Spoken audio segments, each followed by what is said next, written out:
नमस्कार, आपके अपने श्रीदेवी क्लासेज यूट्यूब चैनल पर आज हमारे विषय इंस्ट्रूमेंटेशन और कंट्रोल में नई वीडियो में बात करते हैं एसी सर्वो मोटर के ट्रांसफर फंक्शन की। तो शुरू करते हैं आज की वीडियो। चाहे डीसी सप्लाई से चलने वाली ब्रश कम्यूटेटर वाली डीसी सर्वो मोटर हो या एसी सप्लाई से चलने वाली रग्ड और ड्यूरेबल एसी सर्वो मोटर हो, हमारी सर्वो मोटर एक रोटरी एक्चुएटर है, एक तरह की मोटर है जो एंगुलर पोजीशन या उसके डेरिवेटिव वेलोसिटी और एक्सेलरेशन का प्रिसाइज कंट्रोल करने के काम आती है। एक सर्वो मोटर सामान्य मोटरों की जैसे लगातार पावर ड्राइव जैसे इस्तेमाल नहीं होती है। हम इसका इस्तेमाल फीडबैक कंट्रोल सिस्टम में एक आउटपुट एक्चुएटर के तौर पे लेते हैं और ये मोटरें एक सुटेबल फीडबैक सिस्टम के साथ एक डेडिकेटेड कंट्रोलर से डिजायर्ड एंगुलर पोजीशन प्राप्त करने के लिए मूवमेंट्स करती हैं। एक servo motor close loop control system का पार्ट है जो किसी मशीन के हिस्से को रोटेट करता है फास्ट रेस्पॉन्स और हाई प्रिसीजन के साथ। सर्वो मोटर की शाफ्ट पे एक गियर बॉक्स अरेंजमेंट्स होते हैं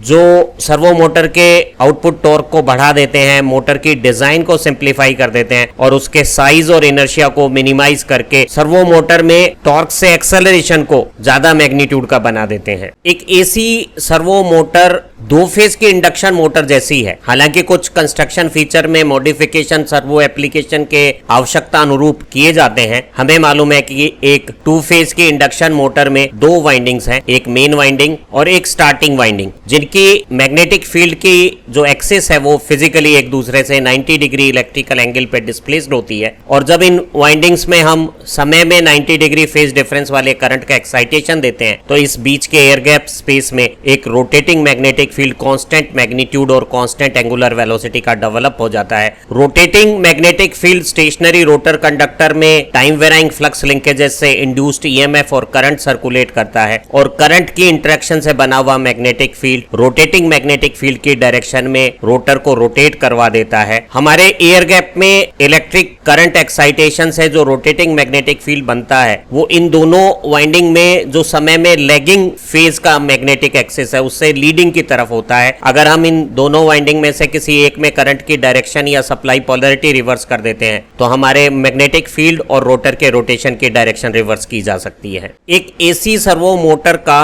स्कीमेटिक डायग्राम यहाँ प्रदर्शित है। यहाँ दो वाइंडिंग स्पेस में 90 डिग्री फिजिकल डिस्प्लेसमेंट के साथ हैं और इनका जो एक्साइटेशन है वो टाइम में 90 डिग्री डिस्प्लेसमेंट के साथ जब होता है तो यहाँ रोटर के चारों तरफ एक रोटेटिंग मैग्नेटिक फील्ड डेवलप होगा। सर्वो मोटर की एक वाइंडिंग को हम रेफरेंस वाइंडिंग कहते हैं और इसे एक फिक्स्ड वोल्टेज मैग्नीट्यूड की हाई फ्रीक्वेंसी की एसी सप्लाई दी जाती है। जो दूसरी कंट्रोल वाइंडिंग फिजिकली इससे 90 डिग्री एंगल पर अपना मैग्नेटिक इफेक्ट बनाती है, उसका एक्चुएटिंग सिग्नल एक कंट्रोल एरर सिग्नल हो सकता है एम्पलीफाइड, जो इस रेफरेंस वाइंडिंग से 90 डिग्री इलेक्ट्रिकल फेज डिफरेंस के साथ दिया जाता है। इस कंट्रोल सिग्नल वोल्टेज का मैग्नीट्यूड एरर सिग्नल पर डिपेंड करता है। अगर एरर 0 होगी तो यहाँ कोई भी कंट्रोल वोल्टेज सिग्नल नहीं होने से सिंगल रेफरेंस वाइंडिंग के एक्साइटेशन से कोई रोटेटिंग इफेक्ट नहीं बनेगा और हमारी मोटर रोटेट नहीं होगी। ज्यादा अमाउंट का एरर सिग्नल होने से कंट्रोल वोल्टेज कंट्रोल वाइंडिंग को ज्यादा मिलेगी, उससे ज्यादा पावरफुल मैग्नीट्यूड का रोटेटिंग मैग्नेटिक फील्ड ज्यादा टॉर्क बनाकर रोटेट को एक्सेलरेट करेगा। अगर हमारे एरर सिग्नल की पोलैरिटी चेंज हो जाती है तो हमारे इस कंट्रोल वोल्टेज सिग्नल का जो कंट्रोल वाइंडिंग को दिया जा रहा है उसका फेज रिवर्स हो जाएगा और ऐसी कंडीशन में हमारे रोटेटिंग मैग्नेटिक फील्ड और रोटर की डायरेक्शन ऑफ रोटेशन भी रिवर्स हो जाती है। एक नॉर्मल इंडक्शन मोटर और एसी सर्वो मोटर में जो मुख्य डिफरेंस है वो उनकी टॉर्क और स्पीड की कैरेक्टरिस्टिक है। एक नॉर्मल इंडक्शन मोटर की टॉर्क स्पीड कैरेक्टरिस्टिक स्टार्टिंग में 0 स्पीड के पास एक रेक्टेंगल हाइपरबोला है और स्पीड बढ़ने पर टॉर्क बढ़ता है। मैक्सिमम टॉर्क के बाद टॉर्क और स्पीड में एक नेगेटिव स्लोप की लीनियर कैरेक्टरिस्टिक हो जाती है। इस टॉर्क स्पीड कैरेक्टरिस्टिक में टॉर्क और स्पीड के साथ पॉजिटिव स्लोप वाला भाग अनस्टेबल है और नेगेटिव स्लोप वाला स्टेबल पोर्शन मैक्सिमम टॉर्क के बाद स्पीड बढ़ने पर टॉर्क के घटने वाला ये भाग है। किसी इंडक्शन मोटर में मैक्सिमम टॉर्क किस स्पीड पर आएगा वो रोटर के रेजिस्टेंस और रिएक्टेंस का रेशो है। हम नॉर्मल इंडक्शन मोटर को हायर एफिशिएंसीज पे ऑपरेट करने, रोटर में करंट फ्लो से कॉपर लॉसेस को कम रखने के लिए हम रोटर को कम रेजिस्टेंस के साथ बनाते हैं और लीकेज रिएक्टेंस और रेजिस्टेंस का रेशो नॉर्मल इंडक्शन मोटर में ज्यादा होता है। ऐसी स्थिति में उसके कैरेक्टरिस्टिक का बहुत बड़ा हिस्सा अनस्टेबल हो जाता है, उसका स्टार्टिंग टॉर्क बहुत कम होता है, और जो स्टेबल ऑपरेटिंग जोन है वो मैक्सिमम जो सिंक्रोनस स्पीड है उससे सिर्फ 5% कम स्पीड के साथ या 5% स्लिप के साथ जो स्पीड बनती है उसी के बीच भर रहता है। एक सर्वो मोटर की एप्लीकेशन अलग प्रकार की है। उसे एरर सिग्नल मिलने पर तेज स्टार्टिंग टॉर्क से बने हुए फास्ट एक्सेलरेशन से तेजी से रेस्पॉन्स बनाते हुए बिना ज्यादा समय लिए एरर को रिमूव करना होता है, तो वो अक्सर कम स्पीड पे चलती है और कम स्पीड पे ज्यादा टॉर्क पाने और नेगेटिव टॉर्क स्पीड कैरेक्टरिस्टिक बनाने के लिए हम रोटर का रेजिस्टेंस हाई रखते हैं और रोटर के लीकेज रिएक्टेंस और रेजिस्टेंस का रेशो नियरली 1 होता है। ऐसी स्थिति में एक सर्वो मोटर का स्टार्टिंग टॉर्क ज्यादा हो जाएगा और उसकी पूरी characteristic stable negative torque speed characteristic जैसी हो जाएगी। तो हम कह सकते हैं कि एक सामान्य इंडक्शन मोटर में एफिशिएंसीज के लिए रोटर का रेजिस्टेंस कम है और लीकेज रिएक्टेंस और रेजिस्टेंस रेशो लार्ज है, जबकि एक सर्वो मोटर में रोटर की डिजाइन वाइंडिंग की इस तरह से की जाती है कि उसका रोटर रेजिस्टेंस ज्यादा रखा जाता है और एक एसी सर्वो मोटर में stand still leakage reactance X और रोटर रेजिस्टेंस का रेशो स्मॉल रखा जाता है। हमने जाना कि एक सामान्य इंडक्शन मोटर जिसका रोटर कम रेजिस्टेंस के साथ डिजाइन किया हुआ है उसकी torque speed characteristic initial starting conditions में पॉजिटिव स्लोप रखती है और अनस्टेबल ऑपरेशन है, जो हमारी कंट्रोल एप्लीकेशंस का वर्किंग एरिया है, और ये वर्किंग एरिया में कैरेक्टरिस्टिक अनस्टेबल होना डिजायरेबल नहीं है। जबकि एक सर्वो मोटर में जिसका रोटर ज्यादा रेजिस्टेंस के साथ बनाया हुआ है, जिसमें रोटर के रुकी हुई अवस्था में लीकेज रिएक्टेंस, क्षरण प्रतिघात और रोटर रेजिस्टेंस का रेशो कम है, उसकी ये जो स्टार्टिंग कंडीशंस में कम स्पीड पे कैरेक्टरिस्टिक है वो नेगेटिव स्लोप के साथ टॉर्क और स्पीड में स्टेबल ऑपरेशन डिजायरेबल कंडीशंस बना देती है। एक सर्वो मोटर का रोटर भी स्क्वाइल केज टाइप हो सकता है, लेकिन उसका जो डायामीटर है वो कम रखा जाता है और जो लेंथ है वर्किंग वो ज्यादा रखी जाती है, ताकि ऐसी रोटेटिंग स्ट्रक्चर का इनर्शिया कम हो और टॉर्क से एक्सेलरेशन ज्यादा होने से रेस्पॉन्स फास्ट आ जाए। रोटर का इनर्शिया कम रखने के लिए हम सर्वो मोटर में ड्रैग कप डिजाइन का इस्तेमाल करते हैं, जिसमें हम एक एल्युमिनियम के कप को शाफ्ट के साथ रोटर के बतौर यूज करते हैं और ये एल्युमिनियम कप एक शॉर्ट सर्किट रोटर वाइंडिंग का काम करता है और इसमें जो इंड्यूस करंट आएंगे वो रोटेटिंग टॉर्क बना देंगे और इस तरह की ड्रैग कप डिजाइन में इनर्शिया कम होने से एक्सेलरेशन हाई आने से डायनामिक रेस्पॉन्स फास्ट हो जाता है। एक सामान्य इंडक्शन मोटर में जो दोनों वाइंडिंग है, मेन वाइंडिंग और स्टार्टिंग वाइंडिंग, दोनों के एक्साइटेशन बैलेंस्ड होते हैं, बराबर मैग्नीट्यूड के होते हैं और ऐसी स्थिति में हमारा रोटेटिंग मैग्नेटिक फील्ड ज्यादा पावरफुल टॉर्क बनाता है और मशीन का ऑपरेशन ज्यादा एफिशिएंट हो जाता है। लेकिन एक सर्वो मोटर में रेफरेंस वाइंडिंग को एक फिक्स्ड रेटेड मैक्सिमम कंडीशंस की वोल्टेज दी जाती है, लेकिन कंट्रोल वाइंडिंग की वोल्टेज एरर सिग्नल पर डिपेंड करती है और एरर सिग्नल कम होने पे वो मैग्नीट्यूड कम होगा तो मोटर की घुमाने की ताकत कम होगी, और अगर वो एरर सिग्नल ज्यादा है और कंट्रोल वाइंडिंग को वोल्टेज ज्यादा मैग्नीट्यूड की है तो मोटर में घुमाने का रोटेटिंग टॉर्क ज्यादा ताकतवर बनेगा। अगर हमारा एरर सिग्नल अपना साइन बदल लेता है तो ऐसी स्थिति में हमारी कंट्रोल वाइंडिंग को दी जाने वाली सप्लाई का फेज भी रिवर्स हो जाता है और हमारे मोटर में रोटेटिंग मैग्नेटिक फील्ड और रोटर के रोटेशन की डायरेक्शन भी रिवर्स हो जाती है। तो नॉर्मल एसी मोटर में दोनों वाइंडिंग की वोल्टेज बैलेंस्ड होती है, जबकि एक सर्वो मोटर में रेफरेंस को एक फिक्स्ड वोल्टेज और कंट्रोल वाइंडिंग को एक वेरिएबल वोल्टेज मिलती है। हम कंट्रोल वाइंडिंग की वोल्टेज का फेज भी रिवर्स कर सकते हैं। एक एसी सर्वो मोटर में कंट्रोल वाइंडिंग को दिए जाने वाले कंट्रोल वोल्टेज सिग्नल के मैग्नीट्यूड के अनुसार टॉर्क स्पीड कैरेक्टरिस्टिक के अलग अलग रूप हो सकते हैं। जब हम ज्यादा मैग्नीट्यूड का control voltage signal control winding को देते हैं तो टॉर्क का मैग्नीट्यूड ज्यादा होता है और ये टॉर्क स्पीड बढ़ाने पर नेगेटिव स्लोप के साथ इनिशियली ऑलमोस्ट लीनियर तरीके से और बाद में थोड़ा नॉन लीनियरिटी फॉर्मेट बनाता हुआ घटता है। अगर हम कंट्रोल वाइंडिंग का कंट्रोल वोल्टेज सिग्नल का मैग्नीट्यूड कम कर देते हैं तो ये टॉर्क घटता जाएगा और अगर हम इस वोल्टेज को 0 कर देते हैं तो मोटर कोई रोटेटिंग टॉर्क नहीं बना पाएगी। तो हम पाते हैं कि हमारा टॉर्क है वो कंट्रोल वोल्टेज को बढ़ा बढ़ाने पे बढ़ता है और स्पीड को बढ़ाने पे घटता है। हम इस टॉर्क स्पीड कैरेक्टरिस्टिक को जो बहुत ज्यादा लीनियर नहीं है, अप्रोक्सीमेट लीनियर बनाकर एक सर्किट मॉडल बना सकते हैं। तो हम मान सकते हैं कि शुरुआती कम स्पीड पर टॉर्क वोल्टेज मैग्नीट्यूड बढ़ाने पर बढ़ेगा और स्पीड बढ़ाने पर घटेगा, और टॉर्क और वोल्टेज और टॉर्क और स्पीड में रिलेशन काफी हद तक लीनियर मानी जा सकती है। तो शुरुआत की कम गतियों के लिए हम कह सकते हैं कि अगर के ई एक पॉजिटिव कांस्टेंट है तो कंट्रोल वोल्टेज सिग्नल का मैग्नीट्यूड बढ़ाने पर टॉर्क बढ़ेगा। इसी तरह से के एन भी अगर एक पॉजिटिव कांस्टेंट हो तो इस नेगेटिव साइन के साथ जब हमारी रोटेटिंग स्पीड बढ़ेगी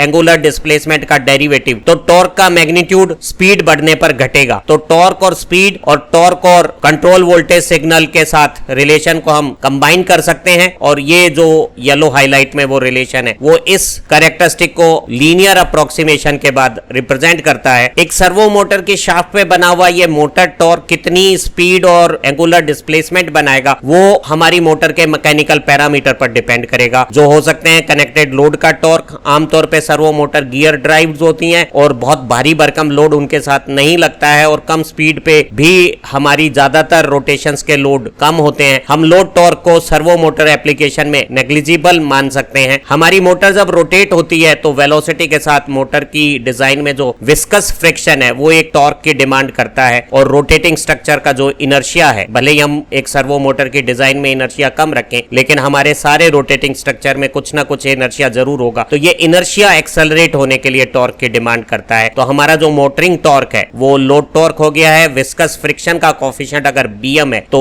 एंगुलर रोटेशन वेलोसिटी अगर ओमेगा m है, तो जो हमारी टॉर्क की डिमांड है वो वेलोसिटी के प्रोपोर्शनल और विस्कस कोफिशिएंट से बनने वाली bmw हो गई है। इसी तरह से हमारा जो रोटेटिंग स्ट्रक्चर का इनर्शिया g है वो एक्सेलरेशन के साथ वेलोसिटी का डिफरेंशिएशन एक्सेलरेशन हो गया है, एक्सेलरेशन के साथ टॉर्क की डिमांड करेगा, और हमारा मोटर टॉर्क वेलोसिटी और एक्सेलरेशन के साथ ये रिलेशनशिप रखता है। आमतौर पे सर्वो मोटर एप्लीकेशन में लोड टॉर्क को 0 माना जा सकता है, और हम पाते हैं कि जो हमारा टॉर्क है वो केवल विस्कस फ्रिक्शन को ओवरकम करता है और इनर्शिया को एक्सेलरेट करता है। तो हमने पाया कि एक सर्वो मोटर का motoring torque control voltage signal बढ़ाने पर प्रोपोर्शनली इंक्रीज होता है और वेलोसिटी बढ़ने पे नेगेटिव कैरेक्टरिस्टिक स्लोप के अनुसार डिक्रीज होता है, और यही मोटरिंग टॉर्क विस्कस फ्रिक्शन के साथ वेलोसिटी बनाता है और इनर्शिया को एक्सेलरेट करता है। अगर दोनों टॉर्क को इक्वेट कर देते हैं तो ये जो इक्वेशन फॉर्मेट है वो हमारे एंगुलर डिस्प्लेसमेंट वेलोसिटी एक्सेलरेशन का कंट्रोल वोल्टेज सिग्नल के साथ रिलेशन आ गया है। क्योंकि यहाँ डेरिवेटिव टर्म्स हैं और हमें टाइम रेस्पॉन्स निकालना है, तो डेरिवेशन वाली इक्वेशंस को इंटीग्रेशन से सॉल्व करने की बजाय एक बेहतर तरीका हो सकता है कि इस डिफरेंशियल फॉर्मेट की इक्वेशन को लाप्लास ट्रांसफॉर्म करके फ्रीक्वेंसी डोमेन में ट्रांसफर कर देते हैं। लेकिन अभी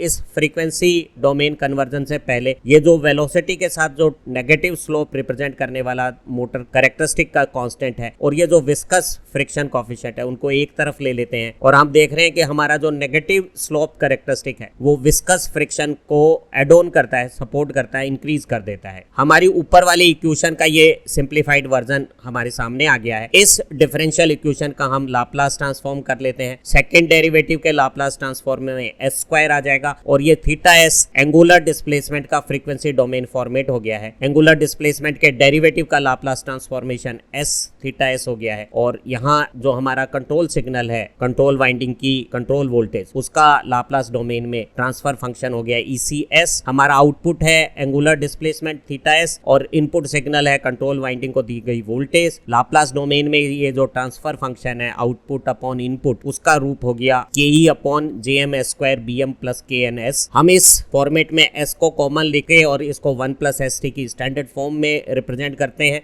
डिनोमिनेटर से हमने एक S कॉमन ले ली है, और इसे स्टैंडर्ड फॉर्मेट बनाने के लिए यहाँ BM प्लस KN का न्यूमेरेटर और डिनोमिनेटर में डिवीजन कर दिया है। तो जो न्यूमेरेटर का स्वरूप है वो ये आ गया, और यहाँ JM को डिवीजन करने पर ये स्वरूप आ गया है। इसको हमने एक नया नाम दे दिया है KM। KM को हम मोटर का ओवरऑल गेन कोएफिशिएंट कहते हैं, और ये जो नीचे स्वरूप है इसे 1 प्लस ST स्वरूप कहते हैं, और इस TM को मोटर का टाइम कांस्टेंट कहते हैं। यहाँ मोटर का जो गेन कांस्टेंट है वो फैक्टर है जो वोल्टेज से टॉर्क को रिलेट करता है। के अगर ज्यादा होगा तो कम वोल्टेज से ज्यादा टॉर्क बनेगा, टॉर्क ज्यादा बनने पर एक्सेलरेशन ज्यादा होगा और कम वोल्टेज से भी डिस्प्लेसमेंट का मैग्नीट्यूड ज्यादा आएगा। ये ओवरऑल गेन को डिसाइड करने वाला Km मोटर का गेन कांस्टेंट हो गया है। और हमने देखा कि जो नेगेटिव टॉर्क स्पीड कैरेक्टरिस्टिक का जो कोफिशिएंट है Kn वो विस्कस फ्रिक्शन के साथ ऐड हो गया है, और अगर ये ज्यादा है तो मोटर का टाइम कांस्टेंट कम हो जाएगा। और ऐसी स्थिति में जब मोटर के रोटर का इनर्शिया कम है और ये विस्कस फ्रिक्शन और ये एडिशनल फ्रिक्शन कंपोनेंट ज्यादा है और Tm मोटर का कम है तो मोटर का रेस्पॉन्स फास्ट हो जाएगा। हम जिन फ्रीक्वेंसीज पे मोटर की कैरेक्टरिस्टिक को ऑपरेट करते हैं उन फ्रीक्वेंसियों पे मोटर का टाइम कांस्टेंट और फ्रीक्वेंसी का प्रोडक्ट 1 की कंपैरिजन में नेग्लिजिबल स्मॉल होता है। और ऐसी स्थिति में अगर हम इस STM टर्म्स को 1 के कंपैरिजन में नेग्लिजिबल मान लेते हैं तो हमारा जो ट्रांसफर फंक्शन है वो गेन कोएफिशिएंट का 1/s फॉर्मेट आ गया है। लाप्लास डोमेन में 1/s इंटीग्रेशन को कहते हैं। तो हम पाते हैं कि हमारी जो AC सर्वो मोटर है वो एक सिंपल इंटीग्रेटर हो गई है और वो वोल्टेज सिग्नल लगाने पे समय के साथ लीनियरली एंगुलर डिस्प्लेसमेंट बनाती है। इंडस्ट्रियल वर्ल्ड में DC सर्वो मोटर की बजाय AC सर्वो मोटर ज्यादा इस्तेमाल होती है क्योंकि AC सर्वो मोटर के पास बहुत सारे एडवांटेज हैं। हमारी AC सर्वो मोटर ज्यादा रग्ड और ओवरऑल वर्किंग में एनर्जी एफिशिएंट, रिलायबल, स्टेबल और नॉइस फ्री ऑपरेशन करती है। इसकी लाइफ ज्यादा है, मेंटेनेंस रिक्वायरमेंट कम है क्योंकि इसमें किसी भी प्रकार के कम्यूटेटर और ब्रश कॉन्टेक्ट्स नहीं है। हम AC सर्वो मोटर का इस्तेमाल रोबोटिक्स एप्लीकेशंस में, सेमीकंडक्टर इक्विपमेंट बनाने वाले प्रोसेसिंग यूनिट्स में, सभी प्रकार के मशीन टूल्स में, टूल की पोजीशनिंग और मूवमेंट्स के लिए, ऑटोमेशंस में, CNC मशीनरीज में, एयरक्राफ्ट को गाइड करने वाली कम्युनिकेशन नेटवर्क्स में, वुड वर्किंग मशीन्स में, टेक्सटाइल लूम्स में, वीविंग मशीन्स में, पैकेजिंग और फूड प्रोसेसिंग इंडस्ट्रीज में, प्रिंटिंग प्रेसेज में, बेल्ट कन्वेयर सिस्टम्स में, पेपर और प्लास्टिक मैन्युफैक्चरिंग में और भी बहुत सारी इंडस्ट्रियल एप्लीकेशंस में जहां कहीं भी हमें वर्सेटाइल और ज्यादा प्रिसीजन का, फास्ट रिस्पांस का कंट्रोल चाहिए वहां हम AC सर्वो मोटर्स का जो ज्यादा रग्ड और ड्यूरेबल है इस्तेमाल करते हैं। हमें खुशी है कि श्रीदेवी क्लास YouTube चैनल आपके अलग अलग विषयों की समझ को मजबूत बना रहा है और आपकी परीक्षाओं में अंक बढ़ाने में मददगार साबित हो रहा है। आप अच्छा पढ़ें, तरक्की करें। Have nice time. और एक बार फिर चैनल की सारी वीडियो देखने और प्रमोट करने के लिए आपका बहुत बहुत धन्यवाद।